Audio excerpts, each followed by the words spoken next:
Badiaga homeopathic औषधि कॉम्पैरेटिव मेटेरिया Medica अध्याय 194-195 doctor Narayan चंद्र घोष।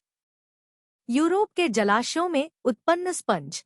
यद्यपि नाना प्रकार की बीमारियों में इससे फायदा देखने में आता है, फिर भी साधारणतः सर्दी लगकर जो बीमारियां होती हैं उनमें से दो एक बीमारियों तथा शरीर के किसी स्थान की गांठ फूलने अर्थात ग्लैंड का प्रदाह होने पर हम इसका प्रयोग किया करते हैं और इससे आशा से अधिक लाभ होता है। यह एक एंटीसोरिक सोरा विषनाशक दवा है और खून पर अपनी क्रिया प्रकट करके कंठमाला स्क्रॉफ्यूला का लक्षण प्रकट करती है। इसका खाने और लगाने दोनों ही तरह का प्रयोग होता है।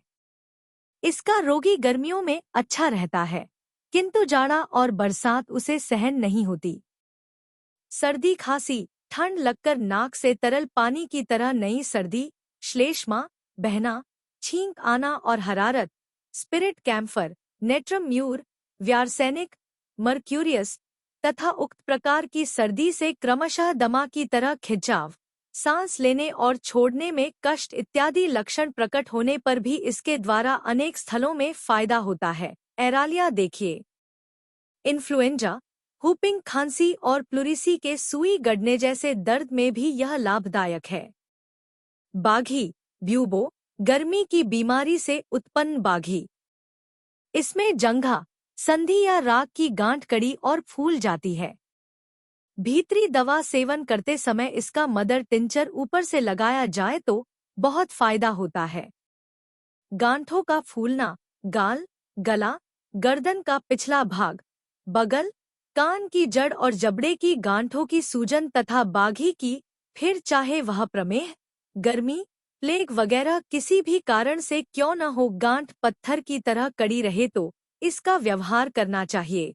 इससे कड़ापन घटकर जल्दी आराम होगा। गांठों की बीमारी में भीतरी दवा सेवन करते समय रुई से इसका मूल अर्क सूजन पर लगाने से और भी जल्दी लाभ होता है। कार्बो एनिमेलिस भी इस तरह की गांठों की सूजन में लाभदायक है। इसका अध्याय देखिए। दर्द की जगह पर कपड़े की रगड़ तक सहन नहीं होना। हमारा अनुभव, कंठमाला धातु होने से अक्सर कान की जड़ और जबड़े के नीचे की गांठें फूल जाया करती हैं। इसमें मैं फायदा न होने तक बैडियागा 6 शक्ति दिन में 2 बार खिलाने और मूल अर्क दिन में 2-3 बार ऊपर से लगाने की व्यवस्था करता हूँ। इससे थोड़े ही दिनों में अक्सर फायदा मालूम होने लगता है। एक रोगी के कंधे और जबड़े के नीचे छोटी बड़ी 5 से 7 दर्दशुदा गांठें निकला करती थी। प्रत्येक एकादशी से लेकर अमावस्या या पूर्णिमा के बीच में उसके शरीर की अवस्था अच्छी नहीं रहती थी। कभी कभी कंप देकर बुखार भी आता था। इस रोगी के लिए साइलेसिया 200 शक्ति की एक मात्रा हर एकादशी को और बीच बीच में 2 से 1 मात्रा बैडियागा सेवन के लिए दी। पहली मात्रा साइलेसिया सेवन के 15 से 20 दिन बाद जब रोगी दूसरी बार मेरे पास आया तो देखा कि उसकी सब गांठें अदृश्य हो गई हैं। शरीर की अवस्था पहले की अपेक्षा बहुत ही अच्छी है और बुखार भी नहीं आता। इसके बाद दवा बंद कर दी। फिर रोगी की तरफ से और किसी तरह की तकलीफ का समाचार नहीं मिला। नीचे लिखी और भी कई बीमारियों में बैडियागा लाभदायक सिद्ध हुआ। 1. दाहिनी आंख में स्नायुशूल निकलना। 2. हुपिंग खांसी में जोर से बलगम निकलना। 3. जरायु से रक्तस्राव, स्राव रात में बढ़ना और साथ ही साथ माथा बड़ा हो जाने जैसा महसूस होना। 4. बवासीर मस्से।